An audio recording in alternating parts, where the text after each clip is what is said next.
నా కళ్ళు చూడటానికి నోచుకోలేని నీ అందం వ్యర్థం. అర్థమైందా? షక్కు, నా కోసం టికెట్లు తీసుకొచ్చావా?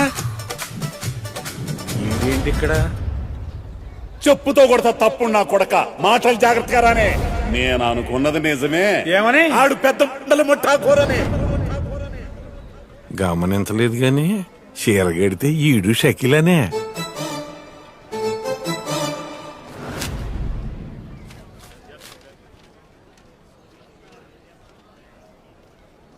రావా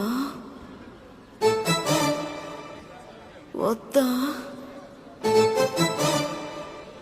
తీసుకో. అలాగే నువ్వే గెలిచావు.